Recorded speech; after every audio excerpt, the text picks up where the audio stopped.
Hello, everyone. Can everyone hear me? Yep. Fantastic. Yeah, so let's see if I can figure out how the screen sharing works. Host has disabled attendee screen sharing.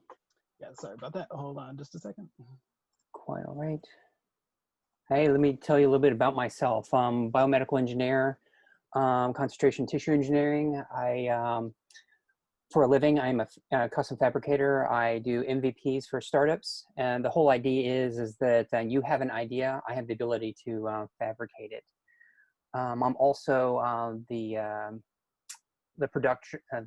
producer of Philadelphia Maker Faire, and I am in intimate relationships with all of the makers in the Philadelphia and tri-state area.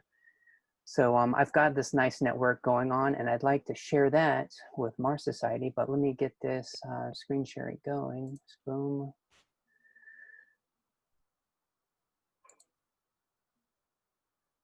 Share. Okay, does everyone see what we need in space and on Earth? Yes, yes. Okay, Yes. fantastic. Yeah, so the very first thing is that the things that we're going to need in space and on Mars are the same things that we need here on Earth.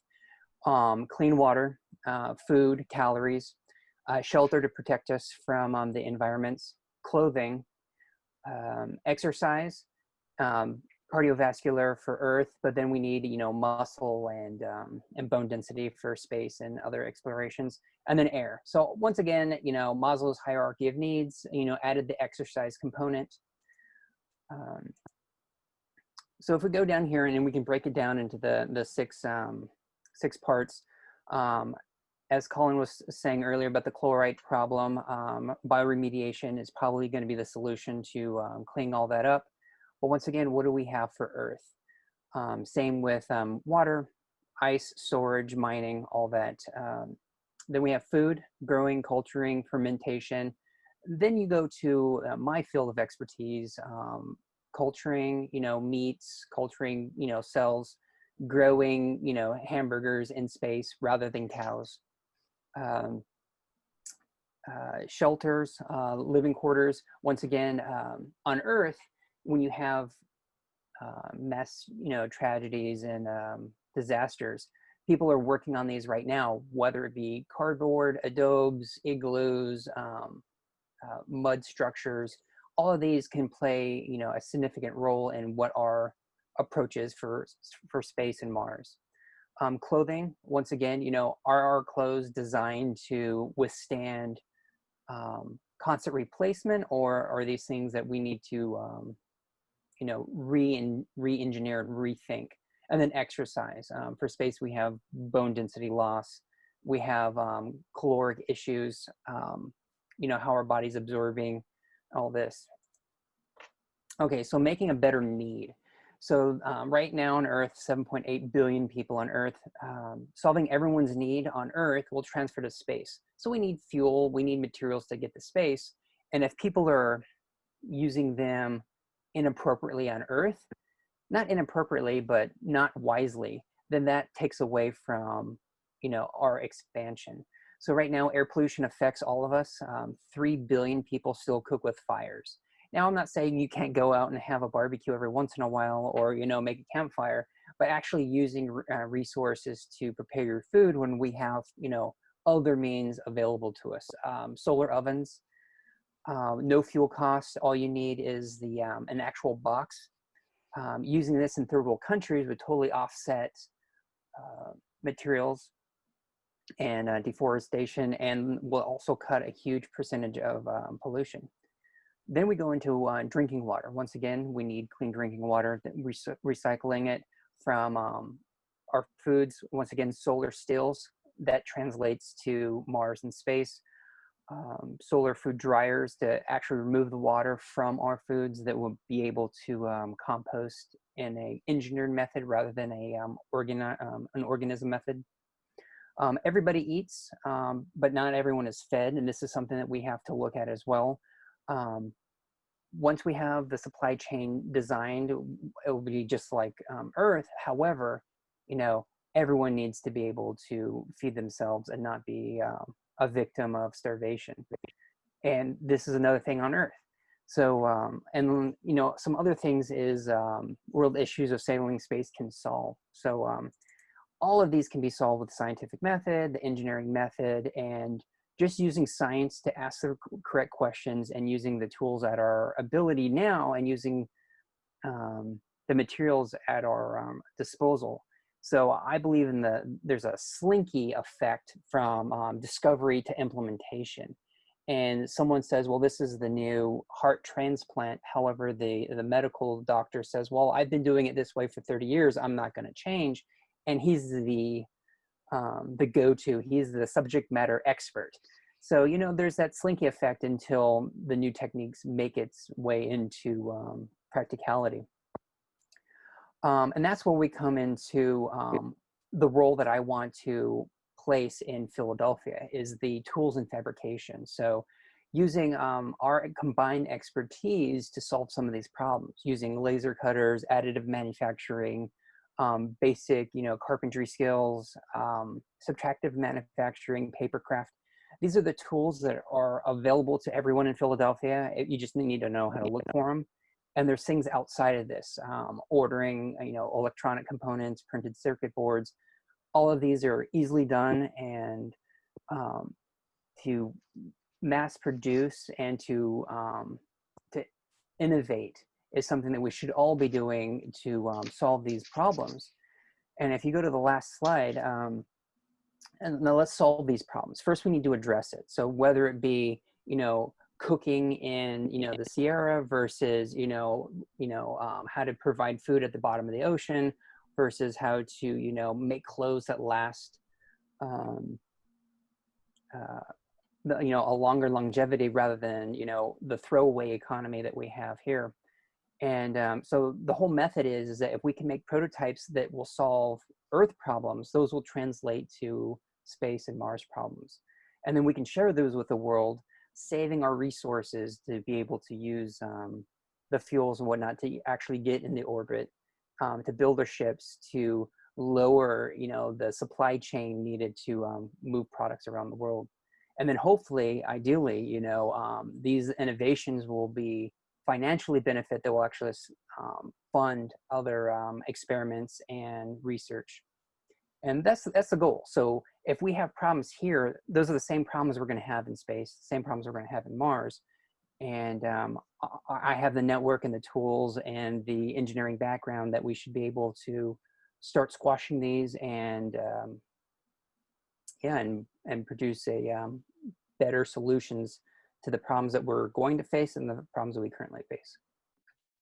And so just to kind of expand on that a little bit, so throughout the webinar today, you may have noticed that all of us are involved with other projects. So we have Grow Mars, we have Eco Islands, we have Biosettlers, the precursor to settling space.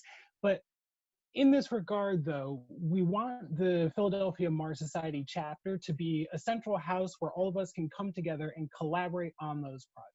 As James said, these problems exist for all of humanity, and we share the common goal of getting to space, but within that, there may be different areas of interest, different areas of expertise that we are all bringing to the table, and different levels of access that we can offer to each of our projects.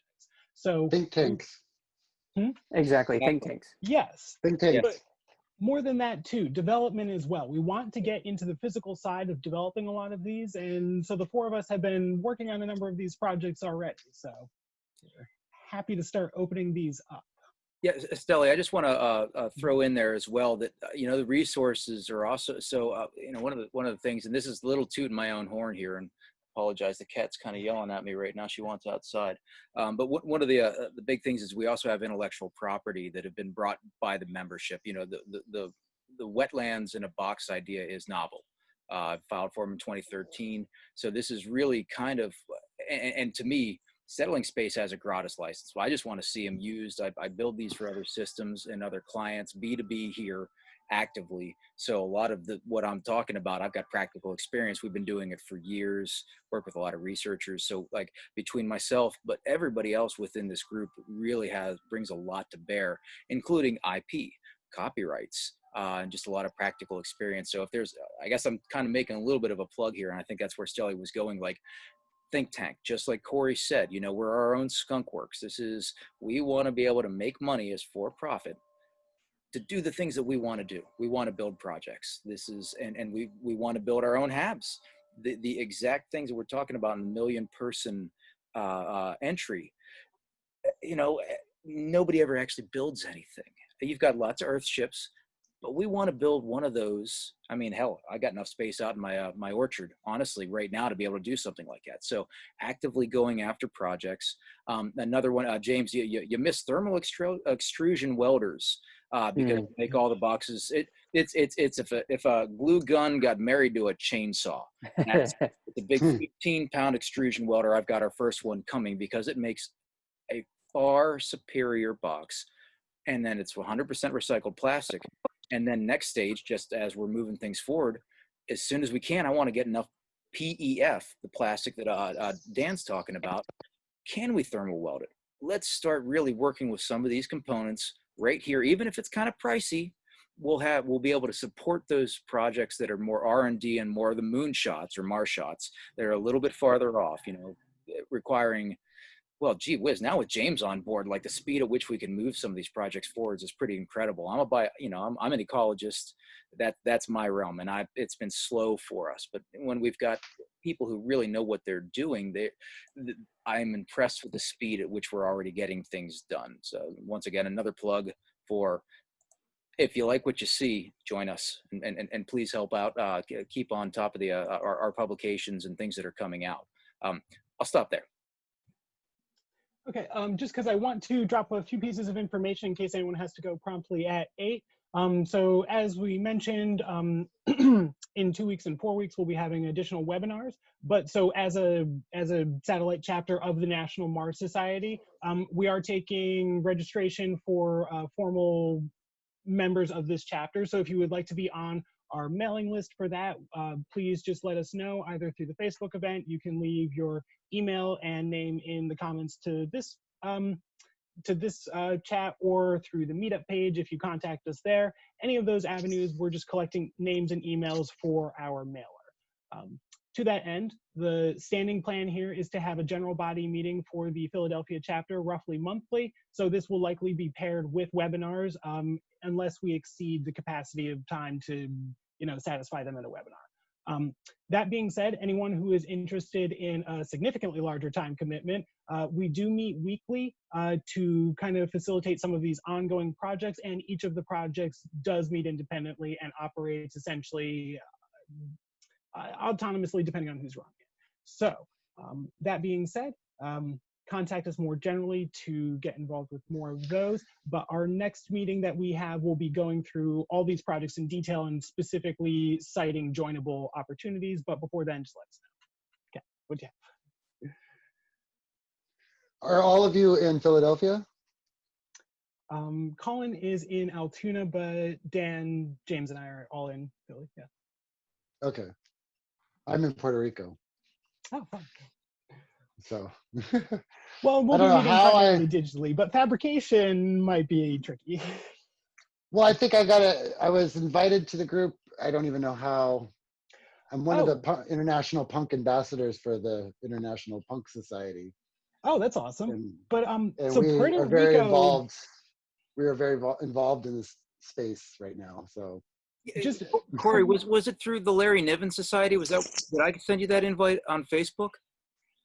I don't even know where it came from. All I know is I saw this thing, Solar Punk, and I said, okay, cool, because me and some of the other punks around the world were arguing about, well, there's Space Force, there needs to be Astropunk or Solar Punk, and we were trying to decide how we were going to branch that out with the cyberpunks, because we have no contact with the cyberpunks because we're not allowed to.